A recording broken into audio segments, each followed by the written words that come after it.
به نام خالق هستی، ناخودآگاه جمعی و کهن الگوها، فصل دوم، پارت پایانی.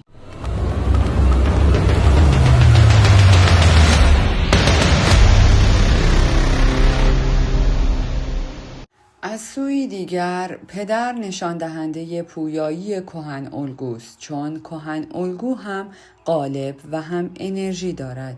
کهن الگو در درجه اول با مادر واقعی هر کس سر و کار دارد، چون زندگی کودک در ابتدا در مرحله هویت ناخودآگاه کاملاً با او ارتباط پیدا می کند. مادر پیش‌فرض روانی و فیزیکی کودک است. هرچه به میزان آگاهی از ایگو بیشتر افزوده شود، مشارکت مادر رفته رفته ضعیفتر می شود و ضمیر خودآگاه شروع به مخالفت با ضمیر ناخودآگاه یعنی پیش‌فرض وجود خود می کند. این امر موجب متمایز شدن ایگو از مادر می شود که ویژگی های شخصیتیش مشخص ترند.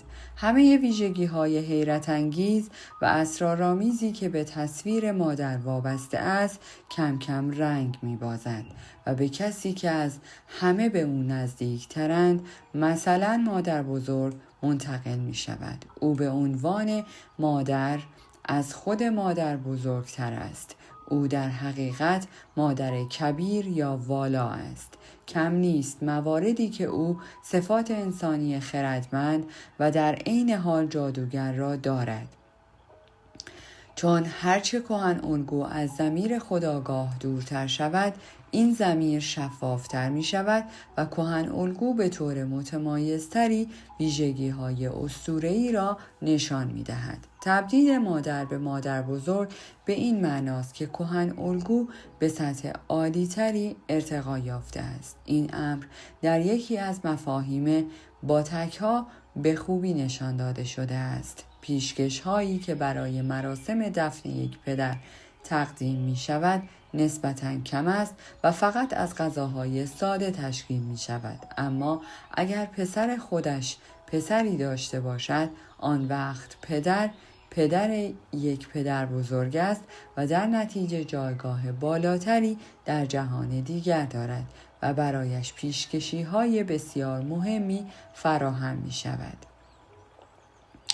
هر قدر که فاصله میان خودآگاه و ناخودآگاه بیشتر شود، مقام مادر بزرگ ارتقا می یابد و او تبدیل به مادر کبیر می شود و این امر اغلب وقتی اتفاق می افتد که تضادهایی که در این تصویر وجود دارند تفکیک شوند. در این حالت ما با فرشته نیکوکار و فرشته شرور یا الهه‌ای مهربان و الهه‌ای بدجنس و خطرناک روبرو می شویم. در دوران باستان در غرب و نیز در فرهنگ‌های شرقی، تضادها عموماً در یک شخصیت کنار هم جمع می شوند و این امر ذهن انسان اولیه را اصلاً آشفته نمی کند. افسانه های موجود درباره خدایان مثل شخصیت آنها سرشار از تضاد است. در غرب رفتار متناقض و بی‌ثباتی اخلاقی خدایان برای مردم حتی در دوران باستان هم سردرگمی به وجود می آورد و این امر موجب به وجود آمدن نقدی شده که نهایتاً به از بین رفتن ارزش ساکنان کوه آلپ از یک سو و تعبیرات فلسفی آنها از سوی دیگر شد. واضح‌ترین توصیف این امر اصطلاحاتی است که دین مسیح در مفهوم یهودی خدا ایجاد کرده است. یهود که دارای ابهاماتی اخلاقی است، تبدیل به خدایی شده که فقط خصوصیات مثبت دارد، در حالی که همه بدیها به شیطان نسبت داده می شود. به نظر می رسد که پیشرفت کارکرد احساسات در انسان غربی انتخابی را بر او تحمیل کرده که موجب شده او اولویت را از نظر اخلاقی به دو نیمه تقسیم کند. در شرق روشنفکری که بر درک یا انتقال مستقیم تکیه دارد، هیچ جایی برای ارزش‌های احساسی باقی نمی‌گذارد و خدایان به ویژه کالی در این مورد می‌تواند اخلاقیات متناقض خود را به صورت دست نخورده پس بگیرند. بنابراین کالی نماینده شرق و مادونا نماینده غرب است. مادونا مریم کاملا حاله ای را که هنوز تا حدی او در تمثیل‌های قرون وسطی تعقیب می‌کند از دست داده است. او به دوزخ تخیلات رایج فرستاده شده است، جایی که اکنون در زندگی نقش مهمی ندارد و فقط مادر بزرگ شیطان است. به لطف پیشرفت ارزش‌های احساسی، شکوه و جلال خدایی نور بیش از حد افزون گردیده، اما تاریکی که همیشه به شیطان نسبت داده می شود در انسان متمرکز شده است. این پیشرفت شگفت اساساً به وسیله این حقیقت ایجاد شد که مسیحیت که از دوگانگی مادونایی هراسیده بود کوشید تا با تمام قدرت یکتاپرستی خود را حفظ کند، اما از آنجا که وجود تاریکی و شیطان قابل انکار نیست، چاره‌ای نبود جز آنکه انسان را به عنوان مسئول آن در نظر بگیرد. حتی شیطان هم تا اندازه زیادی منسوخ گردید، چه موجب شده نقش این شخصیت متافیزیکی که زمانی بخش کاملی از اولویت بود به انسان واگذار شود و در این صورت حامل واقعی راز شرارت شد. در حال حاضر این پیشرفت وارونه‌وار که شیطان پیدا کرده و گرگی در لباس میش دوروبر ما میچرخد و در گوشمان زمزمه میکند که شیطان در حقیقت چیزی نیست جز درک نادرست خوبی و وسیله‌ای مؤثر برای پیشرفت. ما فکر میکنیم که دنیای تاریکی به نفع خوبی از میان رفته است و هیچ کس نمیفهمد که این نظر تا چه حد روح انسان را مسموم می کند. به این شکل انسان تبدیل به شیطان می شود، چون شیطان زمینه ای از کهن الگویی است که قدرت غیرقابل مقاومت آن باعث می شود که حتی افراد بی ایمان هم وقت و بی وقت بگویند وای خدایا، اگر کسی بتواند از آن اجتناب ورزد نباید هرگز با هیچ کهن الگویی همانند سازی کند، چون همانطور که روانشناسی و رویدادهای معاصر نشان می‌دهد پیام‌های این امر وحشتناک است. انسان غربی از نظر روحی به چنان سطح پایینی سقوط کرده است که حتی مجبور است با ستایش اقرارآمیز قدرت مهار نشده و غیر قابل مهار روان خود اولویت را انکار کند، به طوری که بعد از بلعیدن شیطان ممکن است مالکیت خوبی را هم به دست بیاورد. اگر با توجه به درک روانشناسانه زرتشت اثر نیچه را بخوانید، مشاهده خواهید کرد که استحکام بی‌نظیر و هیجانات فردی کاملا مذهبی روانشناسی ابر انسان را تعریف می کند که در نظر او خدا مرده است و خودش هم تجزیه می شود، چون می کوشد تناقض الهی را در قالب کوچک انسانی میرا زندانی کند. گوته خردمندانه گفته است در آن هنگام ابر انسان دچار چه ترسی می شود و پاسخ خود را در لبخند خودخواهانه فلسطینی های عامی می گیرد. او برای تجلیل از مادر که آنقدر بزرگ است که هم می تواند ملکه آسمانی و هم ماریا را در بر بگیرد، او را به صورت خرد برتر در نظر می گیرد که برای هر کس که بخواهد درباره آن فکر کند معنای عمیقی در بر دارد. اما از زمانی که سخنگوی رسمی مسیحیان در سخنرانی عمومی اعلام می کند که آنها توان فهم پایه‌های تجربه مذهبی را ندارند، چه انتظاری می توان داشت؟ من جمله ای را که در ادامه خواهد آمد از مقاله یک روحانی پروتستان اقتباس کردم. ما خود را چه بد صورت طبیعی و چه به طور ایدئال مخلوقاتی همجنس در نظر میگیریم و همانطور که انجیل عهد جدید میگوید نیروهای بیگانه‌ای را که توان دخالت در زندگی درونی من را دارند هنوز از هم جدا نکرده ایم. نویسنده بیشک با این حقیقت آشنایی نداشته که علم بیش از 1.5 قرن پیش ناپایداری و انزواطلبی حس آگاهی را نمایان و به کمک تجربه آن را اثبات کرد. اهداف آگاهانه ما تقریباً همیشه به وسیله دخالت‌های ناخودآگاهی که در ابتدا منظورشان برایمان مشخص نیست مختل و بی‌نتیجه می‌شود.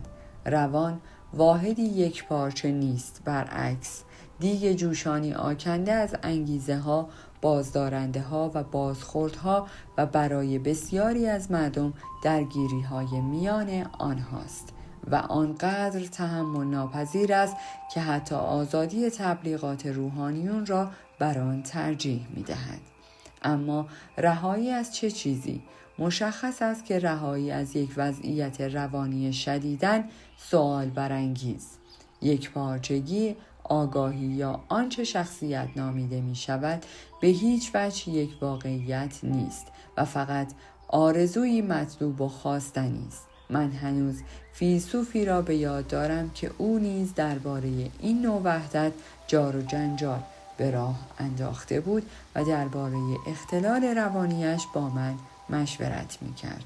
او شدیداً باور داشت که سرطان دارد. نمیدانم قبل از من با چند متخصص مشورت کرده بود. چندین عکس اشعه ایکس گرفته بود. آنها همه به او اطمینان داده بودند که سرطان ندارد، ولی خودش به من می گفت میدانم که سرطانی ندارم. با این وجود امکان بروزش در من وجود دارد. چه کسی مسئول این تخیل بود؟ معلوم بود که آن را از خودش در نیاورده است و نیروی ناشناخته آن را بر او تحمیل کرده است. این حالت او تفاوت زیادی با حالت مردی نداشت که در عهد جدید به آن اشاره شده است. اینکه شما به شیطانی در هوا باور داشته باشید یا به عاملی در ضمیر ناخودآگاه که در مورد شما حیله‌های شیطانی به کار میبرد برای من فرقی ندارد. این حقیقت که وحدت خیالی مرد به وسیله قدرت‌های شیطانی از بین رفته در هر دو مورد یکسان است. متخصصین الهیات بهتر است به یکی از این حقیقت‌های روانی توجه کنند، نه اینکه با توضیحات خردمدارانه‌ای که از زمان کنونی 100 سال فاصله دارد آنها را اسطوره زدایی کنند. در ادامه قصد دارم به بررسی فرایندهای روانی بپردازم که میتوان آنها را به برتری تصویر مادر نسبت داد. اگرچه من همیشه توجه کمتری را به آنها جلب کردم، خواننده احتمالاً مشکلی در تشخیص ویژگی‌های اسطوره مام اعظم نخواهد داشت، حتی وقتی آنها به صورت روانی شخصی در آمده باشند. وقتی از بیمارانی که تصویر مادر بر آنها تأثیر خاصی داشته میپرسیم که مادر برای آنها چه معنایی دارد، آنها چه با طرز فکر مثبت یا منفی شخصیت‌های نمادینی را ارائه می‌دهد که باید به عنوان قیاس‌های مستقیم تصویر مادر در اسطوره شناسی بررسی شود. این قیاس‌ها ما را وارد حوزه‌ای می‌کند که هنوز لازم است کارهای بسیاری در راستای شفاف‌سازی آن انجام شود. در هر صورت فکر نمی کنم که بتوانم چیز صریحی در این باره بگویم. با این وجود اگر بتوانم پیشنهاداتی در این راستا ارائه دهم باید همه آنها را مشروط و موقتی دانست. بالاتر از هر چیز باید خاطر نشان کنم که تصویر مادر در روانشناسی مرد ویژگی‌های متفاوتی با این تصویر در روانشناسی زن دارد. برای زن به دلیل جنسیتش مادر مظهر زندگی آگاهانی خود اوست، اما برای مرد مادر مظهر چیزی بیگانه است که هنوز باید آن را تجربه کند و در پاره‌ای از تصاویری است که در ضمیر ناخودآگاهش نهفته شدند. به همین دلیل و نه به دلیل دیگری تصویر مادر برای مرد لزوماً با همین تصویر برای زن تفاوت دارد. مادر از همان ابتدا برای مرد معانی نمادین مهمی دارد که احتمالاً دلیل تمایل قوی او به ایدئال سازی مادر است. ایدئال سازی نوعی آپتوتروپایسم است. انسان وقتی ایدئال سازی می کند که بخواهد ترسی را دفع کند. آنچه که موجب ترس می شود ضمیر ناخودآگاه و تأثیرهای جادویی آن است. در حالی که برای مرد مادر نماد خودش است، برای زن مادر فقط در جریان پیشرفت روانی او به صورت یک نماد در می آید. تجربه این حقیقت تکان دهنده را نشان می دهد که تصویر مادر از نوع اورانیا در روانشناسی مرد غالب است، در حالی که در روانشناسی زن تصویر از نوع درون زمینی یا مادر زمین تداولتر است. در طول دوره آشکارسازی کهن‌الگو تقریباً همانندسازی کاملی انجام می‌گیرد. زن می‌تواند مستقیماً با مادر زمین برابر شود، اما مرد نمی‌تواند بجز در موارد روانپریشی. همانطور که اسطوره شناسی نشان می‌دهد یکی از ویژگی‌های مادر بزرگ آن است که اغلب در کنار همتای مذکرش قرار می‌گیرد، بنابراین مرد با پسر عاشق شبیه سازی می شود که سوفیا رحمت خود را شامل حالش می کند. اما همراه مادری که وابسته به خدایان زیر زمین است و کاملا با او در تضاد می باشد، هرمس، بس مصری یا نماد مردانه، در هند این نماد بار معنایی بسیار زیادی دارد و در غرب هرمس متناقض ترین شخصیت در باور به تلفیق عقاید هلینیستی است. هرچند تمدن غرب منبع پیشرفت‌های معنوی بسیار بزرگی است، او خدای وحی و الهام نیز هست و در فلسفه طبیعی و غیر رسمی قرون وسطی او از نوس که جهان را آفریده چیزی کم ندارد. این راز شاید به بهترین وجه در ملام تابولا اسماراگدینا مشخص شده باشد. هر جا که بر روی بالا و پایین یک رنگ است یا هر جا به روی آسمان همین رنگ است. این یک حقیقت روانشناسانه است که به محض اینکه با این هویت‌ها تماس پیدا کنیم وارد قلمرو زوج متقارن یعنی زوجهای متضاد می شویم، جایی که یکی هرگز از دیگری یعنی نقطه مقابلش جدا نمی شود. این حوزه جایگاه تجربه شخصی است که مستقیما به تجربه کسب هویت می انجامد. نمادهای زیادی برای این فرایند را می توان از ادبیات قرون وسطی در غرب یا منابع خرد شرقی اقتباس کرد، اما کلمات و ایده ها نمی توانند حق مطلب را درباره این موضوع ادا کنند. در حقیقت آنها می توانند مسیرهایی خطرناک و ردپاهایی انحرافی باشند در حوزه تجربیات روانشناسانه که هنوز برای ما بسیار ناشناخته است و می توان گفت که در آن با کهن الگو مستقیما در تماسیم. نهایت قدرت روانی احساس می شود. این قلمرو چنان در معرض تجربه مستقیم قرار گرفته است که نمیتوان برای آن فرمولی در نظر گرفت و فقط میتوان با توجه به حقایق شناخته شده اشاراتی به آن کرد. پسر نیازی به توضیح نخواهد داشت تا بتواند بفهمد که تنش میان تضادها که آپولونیوس در مناجات با شکوه خود به درگاه ملکه آسمانی به آن اشاره دارد و ونوس آسمانی را به پروسرفینا که از صدای ناله و زاریهای شبانه دچار وحشت می شود مرتبط می سازد. این همان تضاد تصویر ازلی مادر است. هنگامی که در سال 1938 برای اولین بار این مقاله را نوشتم، طبیعتاً نمی‌دانستم که 12 سال دیگر نسخه مسیحی کهن الگوی مادر تا درجه یک حقیقت متعصبانه مذهبی ارتقا می‌یابد.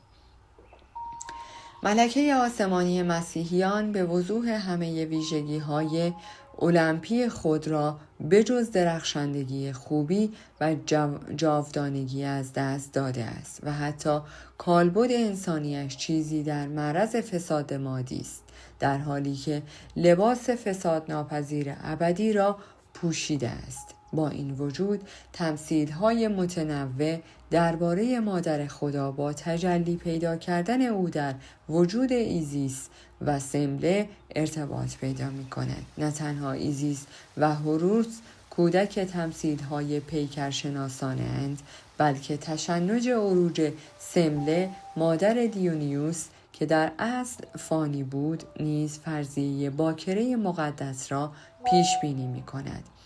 علاوه بر آن این پسر سمله خدایی فانی است که دوباره زنده می شود و جوانترین خدای کوه آلپ است. به نظر می رسد خود سمله هم یکی از الهه‌های زمین باشد، درست همانطور که مریم باکر زمینی است که مسیح در آن به دنیا آمد. بنابراین روانشناسان طبیعتاً با این پرسش روبرو می شوند: چه اتفاقی برای رابطه ویژه تصویر مادر با زمین، تاریکی ژرفای بدن مرد با تمایلات حیوانی و طبیعت غریزیش و به طور کلی با ماده اتفاق افتاده است؟ این مسئله وقتی مطرح شد که دستاوردهای علم و تکنولوژی همراه با جهانبینی، خردگرا و مادیگرا میراث معنوی و روانی انسان را تهدید به نابودی فوری کرد. انسانیت با ترس و وحشی مجذوب کننده خود را برای انجام جنایت شگفت‌انگیزی مسلح کرد. هنگامی که از بمب‌های هیدروژنی استفاده شد و کارهای وحشتناکی که در تصور نمی گنجد به بهانه دفاع از خود مجاز و اجتناب ناپذیر شد. شرایط به آسانی برای انجام جنایت مورد بحث مهیا گردید. در مقابل این چرخه فاجعه بار رویدادها، مادر خدا اکنون در بهشت بر تخت سلطنت نشسته است. در حقیقت جشن عروج او به آسمان به عنوان ضربه‌ای معکوس در برابر فلسفه ماتریالیست قرار می‌گیرد که قدرت‌های وابسته به خدایان اعمال زمین را وادار به شورش کرد. درست همانطور که ظهور مسیح در روزگار خودش از آنچه در حقیقت پسر خدا بود در بهشت منزل داشت. شیطانی واقعی و رقیبی برای خدا خلق کرد. بعد هم به صورت شخصیتی از میان خدایان اعماق زمین از قلمرو خود بیرون آمد و در جبهه مقابل نیروهای غولاسای زمین و نیز نیروهای زیر زمین قرار گرفت که آزاد شده بود. به همین ترتیب مادر خدا همه ویژگی‌هایی را که لازمه مادی بودن است از دست داده و کاملا فاقد روح شده است و علم فیزیک نیز به سوی دیدگاه‌هایی می‌رود که اگر دقیقاً ماده را از حالت مادی خارج نکند، دست کم مشخصه های خود به آن می‌دهند و رابطه اش را با روان دچار مشکل می‌سازد که دیگر قابل حل نیست. همانطور که پیشرفت شگفت‌انگیز علم در ابتدا موجب از بین رفتن اقتدار ذهن شده و به اشتباه ماده را به مقام اولویت رساند، همین الزام برای علم وجود دارد که اکنون می‌کوشد روی خلیج بزرگی که میان دو والنس گرینسنس جهانبینی به وجود آمده پل بزند. روانشناس تمایل دارد که در باور مذهبی عروج مریم مقدس به آسمان نمادی را پیدا کند که به نوعی کل این پیشرفت را پیش بینی کند. برای او ارتباط با زمین ماده یکی از ویژگی‌های جدایی ناپذیر کهن الگوی مادر است. بنابراین هنگامی که شخصیتی به وسیله این کهن الگو مشخص شده باشد، به آسمان یعنی قلمرو معنویت برده می شود. این به معنای وحدت زمین و آسمان یا ماده و روح است. دیدگاه علم طبیعی مطمئناً رو به سوی دیگری دارد. او ماده را معادل روح می داند، اما این روح به کلی یا بیشترین مشخصه های خود را از دست داده است. درست همانطور که ماده زمینی هنگامی که در مقابل دروازه بهشت قرار می گیرد مشخصه های خود را از دست می دهد. با این وجود مسیر کم کم برای اتحاد این دو اصل هموار خواهد شد. اگر مفهوم عروج مادر خدا به آسمان درست درک شود، کاملا در مقابل مادیگرایی قرار می گیرد. در این نگاه این مفهوم برای کاهش دادن تنش میان تضادهای کاری نمی کند، بلکه آنها را به نهایت می رساند. با این وجود عروج جسم به طور نمادین به معنای تشخیص ماده و ارج نهادن به آن است که در آخرین دسته‌بندی عاملی شیطانی در نظر گرفته می شود. فقط به این دلیل که فشار روحی در انسان وجود دارد. روح و ماده در ذات خود خنثی یا دو فضای گسترده هستند، یعنی قابلیت تبدیل شدن به چیزی را دارند که انسان آن را خیر یا شر می نامد، اگرچه ممکن است آنها در ظاهر هم خانواده به نظر برسند، ولی در زیر ساختهایشان تضادهای واقعی وجود دارد که بخشی از ساختار انرژی دنیای مادی و روانی را تشکیل می دهد و بدون آنها هیچ چیز به وجود نمی آید. اصولاً هیچ وضعیتی بدون حضور حالت منفیش به وجود نمی آید. حالتهای متضاد علی رغم تضاد شدیدشان یا شاید به دلیل وجود همین تضاد نمی توانند بدون یکدیگر وجود داشته باشند. این امر دقیقاً در فلسفه کلاسیک چینی طبقه بندی شده است.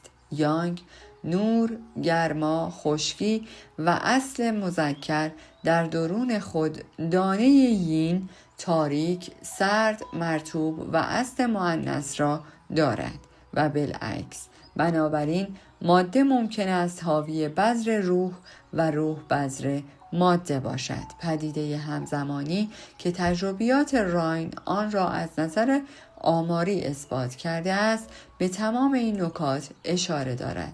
جنبه روانی بخشیدن به ماده کاملا غیر مادی بودن روح را زیر سوال میبرد، چون در این صورت دچار نوعی جسمیت می شود. تفکر مذهبی عروج که در دوره ارائه شد که شدیدترین بحران‌های سیاسی تاریخ را در خود داشت، نشانه‌ای تسلی بخش بود که تمایل علم را به ابداع تصویری یک پارچه از جهان نشان داد. در شکل خاصی هر دو پیشرفت یاد شده از طریق کیمیاگری در اتحاد تضادهای پیش بینی شده بود، اما فقط در قالبی نمادین. با این وجود نماد این مزیت بزرگ را دارد که می تواند عوامل چند وجهی یا حتی آشتی ناپذیر را در تصویر واحدی گرد هم آورد. با کمرنگ شدن کیمیاگری وحدت نمادین روح و ماده از بین رفت و موجب شد که انسان مدرن خود را در جهانی دوگانه بدون ریشه و تنها احساس کند. کیمیاگر وحدت تضادها را در نماد درخت می‌دید و بنابراین عجیب نیست که ضمیر ناخودآگاه انسان امروز که دیگر در این دنیا احساس راحتی نمی کند و نمی تواند تجربیاتش را بر مبنای گذشته‌ای که دیگر وجود ندارد یا آینه‌ای که نیامده پایه گذاری کند باید به نماد درخت کیهانی بازگردد که ریشه در این جهان دارد و شاخه هایش به آسمان می رسد. درختی که انسان هم هست. در تاریخ نمادها این درخت به عنوان روش زندگی معرفی شده است، یعنی ورود به چیزی جاودانه که تغییر نمی کند، چیزی که از اتحاد تضادها به وجود آمده و به دلیل حضور ابدیش این اتحاد را امکان پذیر می سازد. به نظر می رسد انسان که بیهوده به دنبال وجود خود و ساختن فلسفه‌ای برای آن است، فقط از راه تجربه واقعیتی نمادین می تواند به جهانی بازگردد که در آن بیگانه نیست. در پایان از شما دوستان عزیزم می خواهم برای حمایت بیشتر ما کانال ما را به دوستان خود معرفی کنید. برای انرژی بیشتر ما رو لایک کنید و برای ادامه پرقدرت‌تر سابسکرایب. تا درودی دیگر، درود و 200 بدرود.